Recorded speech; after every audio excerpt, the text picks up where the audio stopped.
So it's officially summer. I'm so happy about it. I say as I'm like literally wearing all black. It's fine.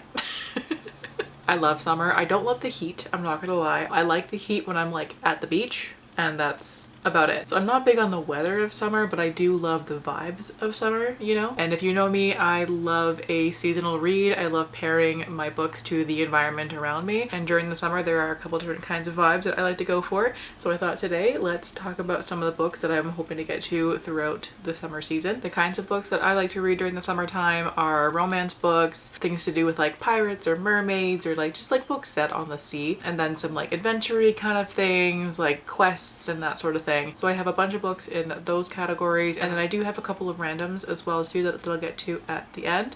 So let's start with the romance. So I've been on a historical romance kick recently, especially queer historical romance, so I really need to get to A Lady for a Duke by Alexis Hall. I'm now a little bit hesitant to read this book because I just finished Mortal Follies by the same author like a couple days ago, and I really didn't like it. I gave it 2 stars, but I did love, what was it called? Boyfriend Material. That one was like a 4 or 5 star for me, so I'm really hoping that this one will not steer me wrong. But this one is a historical romance about a trans woman. She was a duke, and I believe it was during a war or something like that. She faked her own death in order to start living her life as a woman. And years have passed, and she learns that her best friend during her past life has never gotten over her. He misses her, and she befriends him as herself, but he has no idea that it's the same person, and things go from there. This one sounds phenomenal. I can't wait to get into this one. It's kind of chunky as well too, and I'm very much in the mood for big books right now, so I'm hoping to get to this one very shortly. Next up is The Heartbreak Bakery by A.R. Capita. This one sounds so goddamn cute. It's a contemporary romance about this person working at a queer bakery who accidentally bakes a batch of magical brownies that causes anyone who eats them to break up. So the main character and a friend have to go and figure out what the hell's going on here and how to fix it. That's really all that I know about it. It's super queer. The main character uses no pronouns at all, which I've never seen before in a book, and I'm very curious to see how the author will do that. And I also love this author as well. They wrote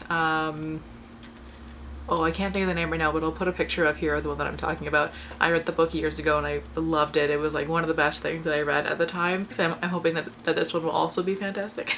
Next up is The Dead Romantics by Ashley Poston. This one is about I think it's a ghostwriter for a romance author. She's having a hard time with her job, but then she gets a phone call that her father has passed away and she has to go back home to go help out with the funeral. And while she's there, I think she falls in love with a ghost. I think that's what's going on. I love this author. Honestly, I will read anything that she writes. I just recently read The 7-Year Slip and it was a 5-star read. It was the first time that a book had made me cry like that in a very long time. This author deals with themes of grief so beautifully, and given the synopsis of this one, I have a feeling that this one will also be very similar in that feeling. I'm gradually working my way through this author's entire backlist, so I can't wait to get to this one. And then I've got I Kissed a Girl by Jennet Alexander, not sure how to say the name. This one is also a contemporary romance about a B-list horror actor and a special effects makeup artist who fall in love on set. That's really all that I know about it, and I kind of like going into romances blind for the most part. I like knowing the very basic premise, and that's about it, because like with romances there's not usually a whole lot of other plot going on, so knowing too much beforehand just kind of like ruins the whole thing. So I really only know the very basic plot of this one, and that's it. This was also a little bit chunkier, and with contemporary romances I don't normally like them to be that chunky, but we'll see how this one goes. I'm looking forward to it. I think it's also a start of a series of companion novels, I think. Not sure, but I think so. And then we've got The Honey Witch by Sydney J. Shields. This one is a cozy fantasy romance about a witch who's cursed to never be able to fall in love, and then the grumpy woman who appears on her doorstep, who I believe doesn't believe in magic, so the main character is trying to make her believe in magic, I think is what's going on there. I have no idea what's really going on in this book. I just heard that it was a queer fantasy romance and I just added it to TBR. I've also heard some fantastic reviews for this one as well too. Some not so great ones as well, but mostly amazing so far. Cleat Cute by Meryl Wilsner I know very little about, except for the fact that it's a soccer romance. I've never read any sports romances before that I can think of at least, but I've had great luck with this author. I've read both of her other books so far and really enjoyed them, so I'm assuming that I'll also like this one. I don't really care about sports, to be honest, but I do like this author, so maybe it'll be good. It'll definitely be a new experience for me. And last for the romance is A Fragile Enchantment by Allison Saft. This one is a historical fantasy romance about a magical dressmaker who's commissioned for the royal wedding and then ends up falling in love with the groom, I think it is. I love messy romances like that. I love things to do with royals, and again with the historical romance, I'm very much in the mood for that right now, so I think I'm going to love this one. Also, that cover, stunning. I love it. So then I have a bunch of books that are like mermaids and pirates and sea type books. The first one is Skin of the Sea by Natasha Bowen. I don't know too many details about the plot, but I do know that this one is a mermaid book about a girl who prayed to the gods and now she serves them as a mermaid, where she has to, I think she collects the souls of the people who die at sea and blesses their journey back home. I think that's how it goes. Other than that, I have no clue what else is gonna happen here. I've heard amazing things about this book. It's been on my TBR forever, so I really hope that I get to it sometime this summer. Next up is In Other Lands by Sara Rees Brennan. It's a middle grade about a 13-year-old boy who's on a school field trip and he finds, oh, I think it's a wall, and he goes over the wall and ends up in a different world where there's like elves and harpies and mermaids. I know he makes friends with the mermaid, but other than that I have no clue what else happens. Just has like some kind of adventure. I don't think I've read anything by this author before, so this will be a first, but it sounds super cute, so I can't wait to get to it. Out of the Blue by Jason June is another mermaid book. This one is a contemporary fantasy about a non-binary mermaid who's on their like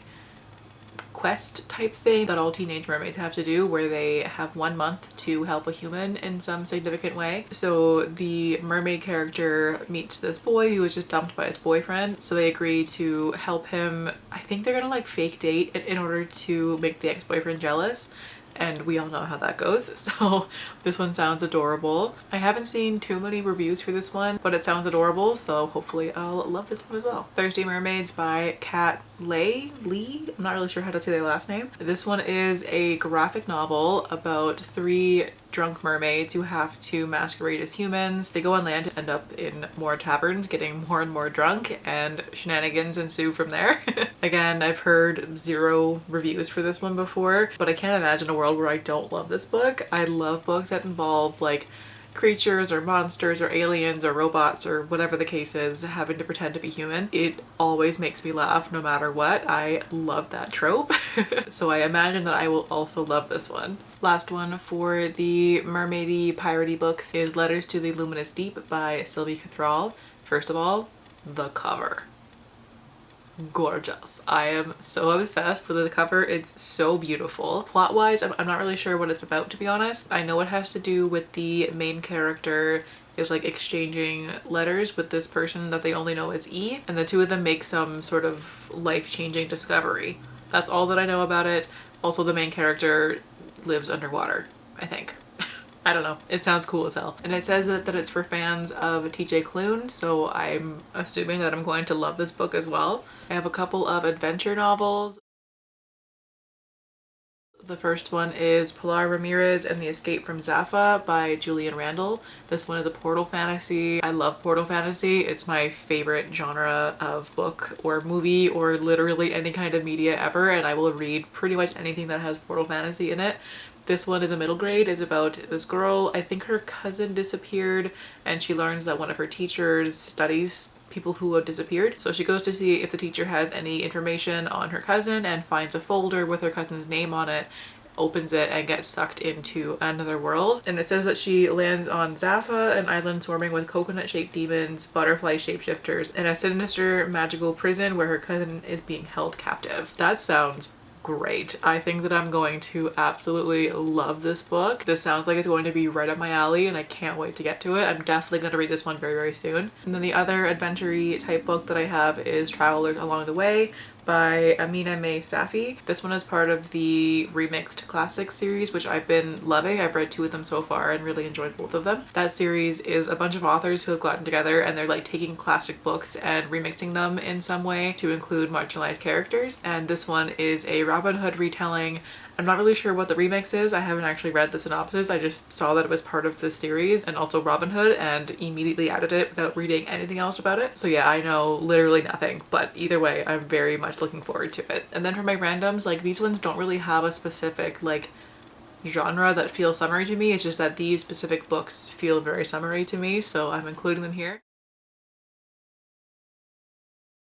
The first one is The Enchanted Hacienda by J.C. Cervantes. I know pretty much nothing about this, but I have heard people say that it gives them Encanto vibes, and that's really all that I had to know about it. I need nothing else, to be honest. That sounds great to me. A Carnival of Curiosities by Amy Gibbs feels very summery because carnival, summer, just kind of go hand in hand. Again, I know pretty much nothing about this book, but the synopsis says that it's a dazzling gothic tale of Faustian bargains, jealousy, and murder set in a spectacular circus where star-crossed lovers' destinies are forged at an unexpected price, and that it's for readers of The Invisible Life of Ada LaRue. That is one of my favorite books of all time, so anything comp to that I'm probably gonna love it, plus circus theme, so like fuck yeah.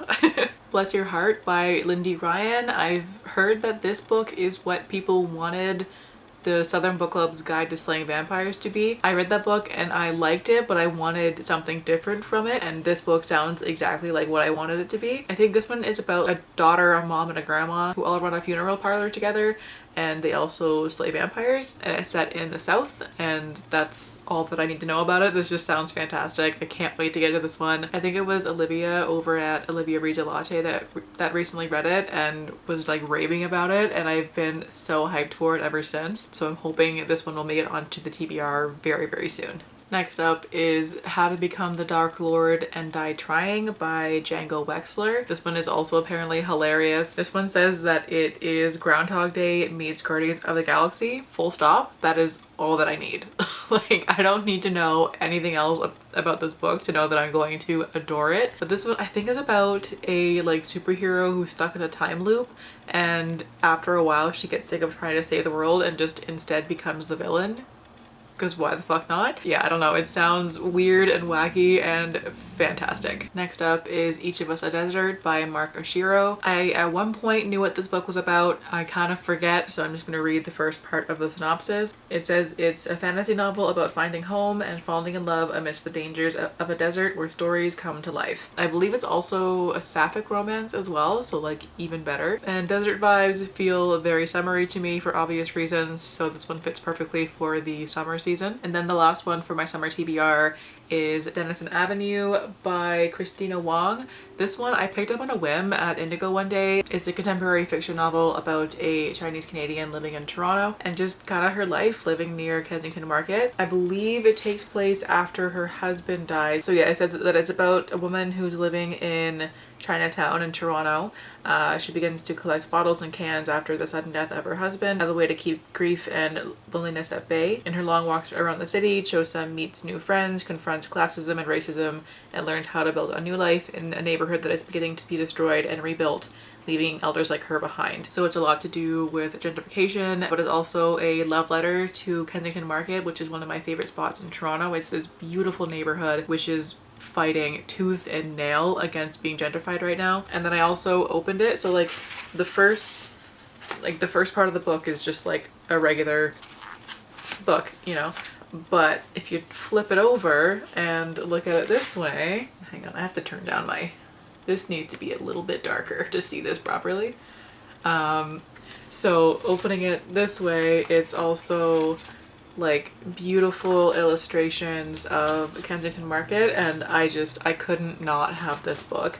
This is absolutely stunning. I can't wait to get to this one. It looks so, so beautiful. It's not my usual genre, so I'm hoping that I'll love it. Either way though, I love it just for all this back here. So can't wait for this one. So yeah, that is the summer TBR. Let me know what you're planning on reading this summer. I would love to hear all of your summertime reads, or like what you consider to be a summertime read. Everyone's a bit different, so that would be interesting to hear about. So thanks a bunch for watching. Stay kind, stay lovely, stay hydrated, and I will catch you guys later on.